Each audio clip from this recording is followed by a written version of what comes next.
Have you ever felt like you're working harder than everyone around you, yet somehow still falling behind? Maybe you're the first one to arrive and the last one to leave, but your results don't reflect your effort. Maybe you're grinding through 12-hour days while a colleague works 6 hours and gets promoted instead of you. Or maybe you're exhausted, burned out, barely sleeping, watching others succeed with what looks like half your struggle. If you've ever wondered why hard work isn't enough, if you're tired of being tired with nothing to show for it, then this story will change the way you work forever. Because once, there was a farmer who nearly destroyed his life by working too hard until a single encounter taught him the difference between effort and strategy. Stay with me until the end. Music in a quiet farming valley where families had worked the land for generations. There lived a 32-year-old farmer named Thomas. Thomas owned a modest 10-acre farm inherited from his father. And above all else, Thomas believed in one thing: hard work. Every morning, Thomas woke up at 4 a.m. before the sun touched the horizon. He worked his fields with his bare hands, refusing to spend money on modern tools. "My grandfather did it this way," he would say. "Hard work is the only honest way." He planted every seed by hand, watered every row with a bucket, pulled every weed himself. From sunrise to sunset, Thomas worked. His hands were calloused and bleeding. His back ached constantly, but he wore his exhaustion like a badge of honor. At night he collapsed into bed, too tired to eat properly, too tired to spend time with his wife, Sarah. She would look at him with worried eyes and say, "Thomas, you're killing yourself. There has to be a better way." But Thomas would shake his head.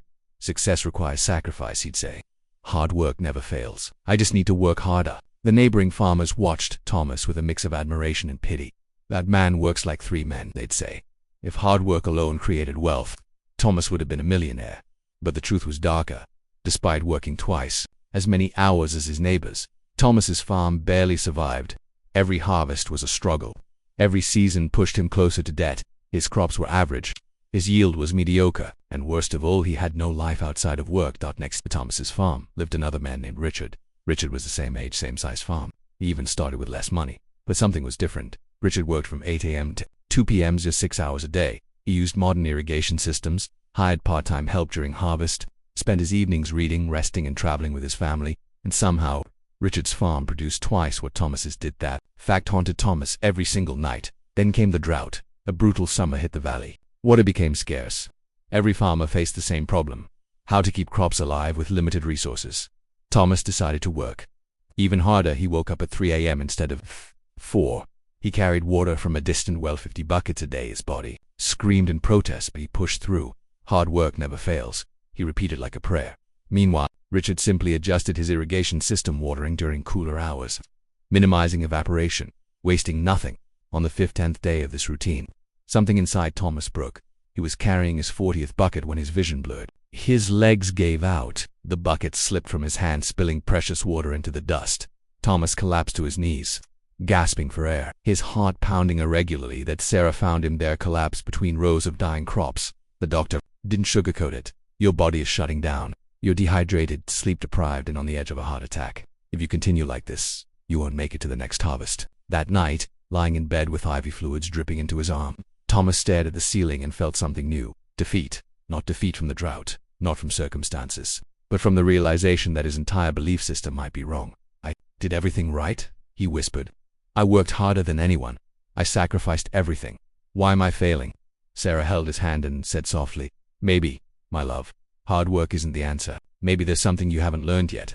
Those words haunted him 3 days later, when Thomas was strong enough to walk. He did something his pride had stopped him from doing for years. He knocked on Richard's door. Richard opened it with a surprised smile. "Thomas, I heard about your collapse. Come in." They sat on the porch overlooking Richard's thriving fields. Thomas stared at the lush crops twice as dense as his own and spoke humbly for the first time. "I don't understand," he said. "I've worked twice your hours. I give everything, but you work half the time and produce double." How Richard stood up. "Come, let me show you something."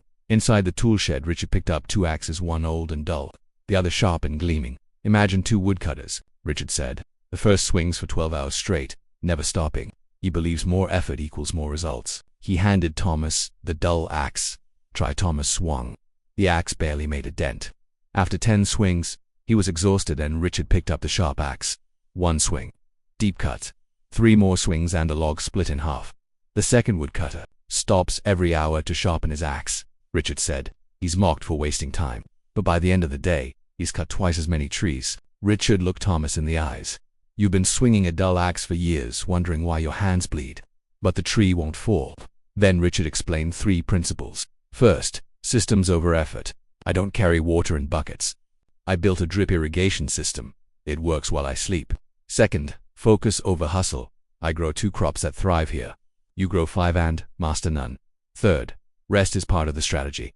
A rested mind makes better decisions. You're too exhausted to think clearly. Richard placed a hand on Thomas's shoulder. You're not failing because you don't work hard enough. You're failing because that's the only way you know how to work. Thomas went home with a heart full of hope. That next morning he worked for hours, then stopped. He researched, planned, asked for help. Within weeks, he installed irrigation, reduced his crops from 5 to 2, hired help during peak seasons. 1 hour of planning created more value than 10 hours of brute labor. But the biggest change wasn't on the farm, it was at home. Dinners with Sarah, laughter, energy, life. 6 months later, Thomas's farm produced 40% more than his best year, working 7 hours a day instead of 15. Richard visited and smiled. You learned the lesson. You're not just a hard worker anymore, you're a smart one. And here's the truth. Hard work is necessary, but it's not sufficient. The most successful people don't work the longest hours. They work the smartest hours, so stop swinging the dull axe. Sharpen it, because your best work happens when your mind is sharp, not when your body's broken. Strategy beats exhaustion. Every single time.